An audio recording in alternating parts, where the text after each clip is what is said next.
আপনি কি কখনো ভেবেছেন যখন আপনাকে সাদা কাপড়ে জড়িয়ে অন্ধকার কবরে নামানো হবে,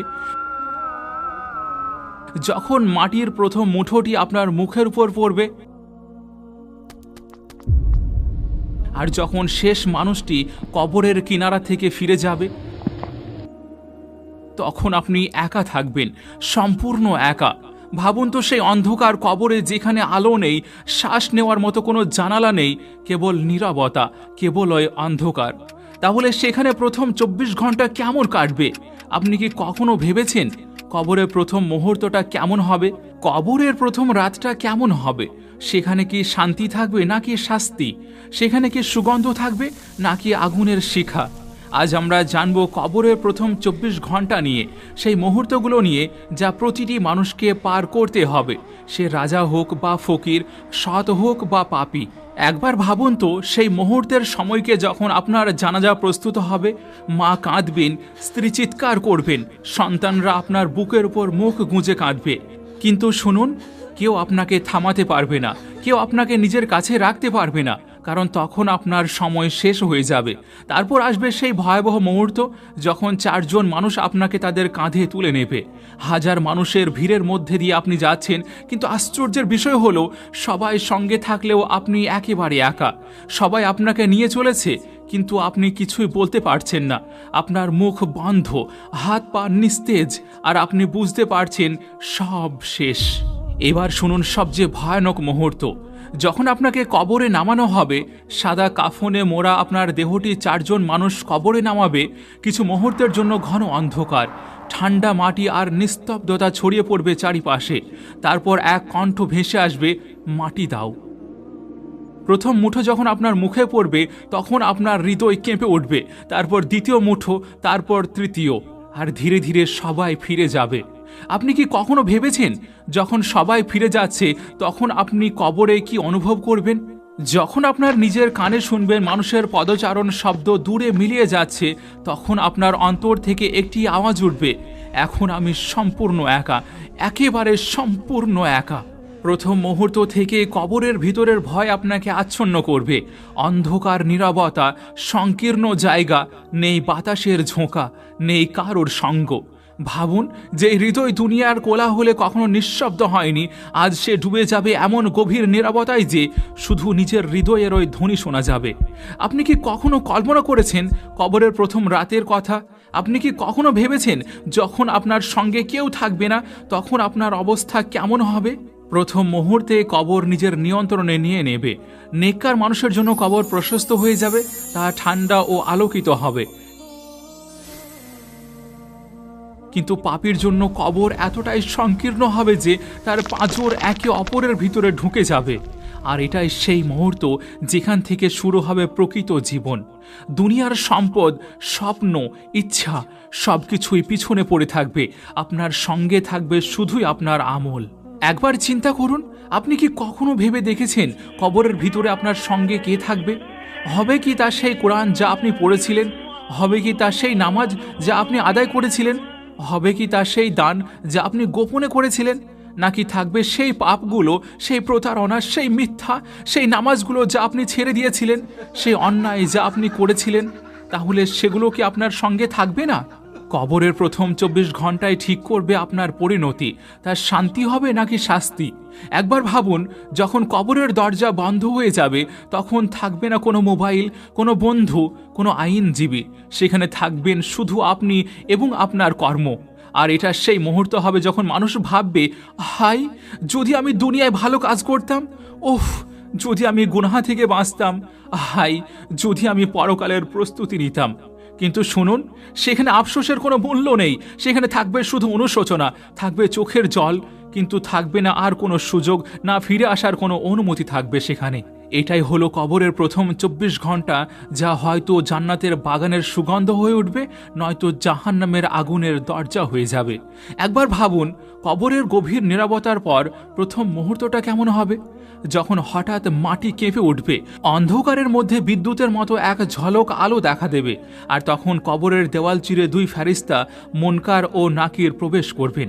তাদের চেহারা হবে বড়ই ভয়ঙ্কর, চোখ দুটি জ্বলবে আগুনের শিখার মতো, কণ্ঠস্বর হবে বজ্রের গর্জনের মতো। তারা মৃত ব্যক্তিকে নাড়িয়ে বসিয়ে বলবেন, হে মানুষ, ওঠ আর উত্তর দিতে শুরু কর। ভাবুন তো সেই মুহূর্ত কেমন হবে যখন আপনার হাত পা কাঁপছে, হৃদয় কাঁপতে শুরু করেছে, আর ফেরেশতারা প্রশ্ন করছেন। তাদের প্রথম প্রশ্ন হবে, মান রব্বুকা, তোর প্রভু কে?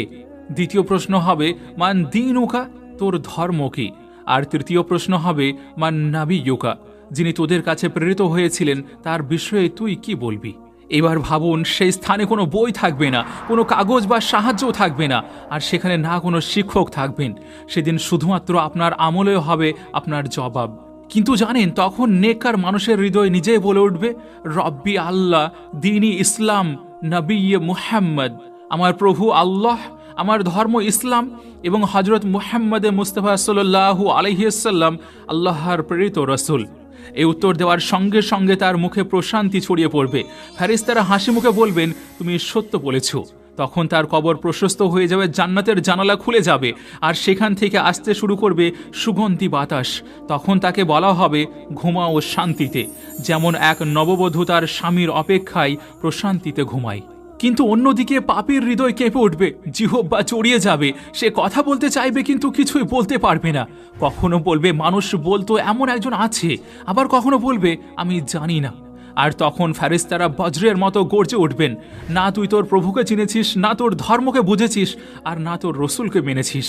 তারপর কবর সংকীর্ণ হয়ে আসবে, মাটি একে অপরের সঙ্গে মিশে যাবে, পাঁজর একে অপরের ভিতরে ঢুকে যাবে, আর শুরু হবে ভয়াবহ শাস্তি। ভাবুন, সেই মুহূর্ত কত ভয়ানক হবে যখন কবরের অন্ধকারে সাপ আর বিচ্ছু তাকে ঘিরে ফেলবে, জাহান্নামের দরজা খুলে যাবে, তপ্ত আগুনের বাতাস কবরে ঢুকবে, চারপাশে দেখা যাবে আগুনের শিখা, আর তখন বলা হবে, এটাই তোর শেষ ঠিকানা, যতদিন পর্যন্ত কিয়ামত না আসবে। একবার ভেবে দেখুন, যেই মানুষ দুনিয়াতে বড় ছিল, রাজা ছিল, ধনী ছিল, কিন্তু তার হৃদয়ে ঈমান ছিল না, জীবনে কোনো সৎকর্ম ছিল না, তার কবরই হবে কারাগার, হবে জাহান্নামের দরজা। আর যে মানুষ দুনিয়ায় গরিব ছিলেন, অনাথ ছিলেন, কিন্তু আল্লাহর প্রিয় বান্দা ছিলেন, তখন তার কবর পরিণত হবে জান্নাতের বাগানে, যেখানে থাকবে আলো, থাকবে শান্তি ও প্রশান্তি। একবার বুকে হাত রেখে বলুন তো, যখন মুনকার ও নাকির প্রশ্ন করবেন, তখন আপনি কি উত্তর দেবেন? আপনার জিহ্বা কি উচ্চারণ করতে পারবে রব্বি আল্লাহ, আমার প্রভু আল্লাহ? আপনার হৃদয় কি বলতে পারবে আমার ধর্ম ইসলাম? আপনার আত্মা কি সাক্ষী দিতে পারবে মুহাম্মদ সাল্লাল্লাহু আলাইহি ওয়াসাল্লাম আল্লাহর রাসূল? মনে রাখবেন, এই উত্তর মুখে নয়, কর্মে দেওয়া হয়। যদি আপনি দুনিয়ায় আল্লাহকে প্রভু মেনে চলেন, ইসলামের পথে জীবনযাপন করেন, নবীজির সুন্নাহকে ভালোবাসেন, তাহলে কবরের প্রশ্নের উত্তর দেওয়া সহজ হবে। কিন্তু যদি আপনি দুনিয়ায় আল্লাহকে ভুলে যান, নামাজ ছেড়ে দেন, কুরআন বন্ধ করে রাখেন, গুনাহে ডুবে যান, তবে কবরের ভিতরে জিহ্বা থেমে যাবে, মুখ বন্ধ হয়ে যাবে, আর শুরু হবে কঠিন শাস্তি। কবরের এই প্রশ্নগুলো প্রকাশ করবে একজন মানুষের আসল সত্য। এটাই কবরের প্রথম 24 ঘন্টার সবচেয়ে বড় পরীক্ষা। ভাবুন একবার, যদি কবরের প্রথম প্রশ্নের উত্তরে ভুলে যায়, তখন কি হবে? যদি সেখানে আপনি কিছুই বলতে পারেন না, তখন কি হবে?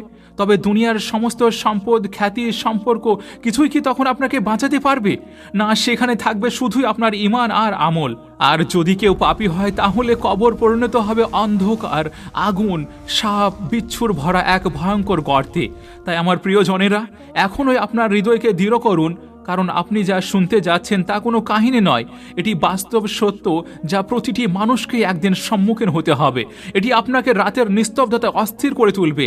আপনি বারবার দিক বদলাবেন, ঘুম ভেঙে যাবে, কারণ এই মুহূর্তগুলো এমন যা আমাদের চোখ দেখেনি, কিন্তু আমাদের আত্মা জানে এ এক চূড়ান্ত সত্য।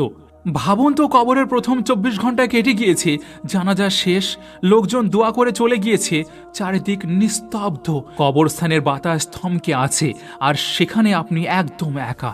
উপর থেকে মাটি সমান করে দেওয়া হয়েছে, নিচে কেবল অন্ধকার, কোনো আলো নেই, কোনো ভরসা নেই, কেউ আপনার নাম ধরে আর ডাকছে না, তাহলে এখন শুরু হচ্ছে হিসাবের সময়। কবরে নীরবতা ভেঙে উপস্থিত হবেন দুই ফেরেশতা মুনকার ও নাকির, ভীষণ ভয়ঙ্কর রূপে। তাদের চোখে জ্বলবে আগুনের ঝলক, কণ্ঠ হবে মেঘের গর্জনের মতো। তারা জিজ্ঞেস করবেন, মান রব্বুকা, তোমার প্রভুকে? কিন্তু আপনার মুখ খুলবে না, জিহ্বা নড়বে না। আপনি দুনিয়ায় কুরআন পড়েছিলেন কিন্তু হৃদয়ে তা ধারণ করেননি। আপনার মুখে আল্লাহর নাম কম ছিল, ফলে আজ শব্দ বের হচ্ছে না। তারপর তারা জিজ্ঞেস করবে, মা দীনুকা, তোমার ধর্ম কি? তোমার ধর্ম কি? ভাবুন সেই ভয়াবহ মুহূর্ত যখন আপনার স্মৃতি ঝাপসা হয়ে যাবে। আপনি বেঁচেছিলেন তো মুসলিম নাম নিয়েই, কিন্তু ইমানের দাবিগুলো পূরণ করেননি, তাই আজ ধর্মের নামও মনে পড়ছে না। এরপর তৃতীয় প্রশ্ন আসবে, মুহাম্মদ সাল্লাল্লাহু আলাইহি ওয়াসাল্লাম সম্পর্কে তুমি কি বলো? তখন হৃদয় কেঁপে উঠবে, জিহ্বা বন্ধ হয়ে যাবে। যারা দুনিয়ায় নবীজির সুন্নাহকে উপহাস করেছে, যারা তার নামের পথে চলা থেকে পিছিয়ে থেকেছে, তারা তখন কিছুই বলতে পারবে না। আর তারপর আসবে সেই দৃশ্য যখন কবর সংকীর্ণ হয়ে যাবে, দুই পাশ থেকে চাপ দিতে শুরু করবে। বর্ণনায় আছে যে যখন কবর কারোর উপর তীব্র হয়, তখন তার পাঁজরের হাড় একে অপরের মধ্যে ঢুকে যায়। ভাবুন সেই চাপ কত ভয়ঙ্কর হবে, যখন মাটির প্রতিটি কণিকা আপনার শরীরকে জড়িয়ে ধরবে। আর এরপর আপনার কর্মের ভিত্তিতে নির্ধারিত হবে আপনার পরিণতি। কবর জান্নাতের বাগান হবে না জাহান্নামের গহ্বর। কিন্তু এখানে যেই নেককার হবে তার কবর খুলে যাবে, জান্নাতের দিকে একটি জানালা উন্মুক্ত হবে। সেখান থেকে আসতে শুরু করবে সুগন্ধি বাতাস, আত্মা ভরে যাবে প্রশান্তিতে। আর যে পাপী, তার কবর খুলবে আগুনের দিকে, বিষাক্ত বাতাস ঘিরে ফেলবে পুরো কবর, প্রতিটি মুহূর্ত হয়ে উঠবে যন্ত্রণায় পূর্ণ। এটাই সেই কঠিন সত্য যা প্রত্যেক মানুষের সামনে আছে। সে হোক রাজা কিংবা ফকির, জ্ঞানী হোক বা অজ্ঞ, কবর কারোর প্রতি দয়া করবে না। সেখানে সঙ্গে যাবে শুধু ঈমান ও আমল, না সম্পদ, না খ্যাতি, না ধন, না দৌলত, না বাড়িঘর, আর না কোনো সন্তান সন্ততি। তাই হে আমার প্রিয়, একবার নিজেকে প্রশ্ন করুন তো, যদি এখনই মৃত্যু এসে যায়, তাহলে আপনি এই প্রশ্নগুলোর কি উত্তর দিতে পারবেন? আপনার কবর হবে বাগান না গহ্বর? নিজেকে জিজ্ঞেস করুন, আপনার হৃদয় কি সত্যি কোরআনের সঙ্গে যুক্ত আছে?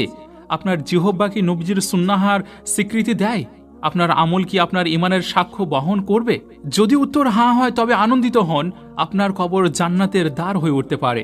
আর যদি উত্তর না হয়, তবুও হতাশ হবেন না, এখনো সময় আছে। তওবার দরজা এখনো খোলা আছে। কোরআন আপনার হাতেই আছে, নামাজ আপনার অপেক্ষায় আছে, আর আল্লাহ প্রতিটি মুহূর্তে আপনাকে নিজের দিকে রাখছেন। এই বার্তাটি আপনাকে ভয় দেখানোর জন্য নয়, আপনাকে জাগিয়ে তোলার জন্য, যেন আপনি ভাবেন আপনার পরিণতি কোথায় হবে। আর মনে রাখবেন, একটি ছোট্ট পদক্ষেপ, একটি শেয়ার, একটি কথা হয়তো কারোর জীবনে আলো আনতে পারে।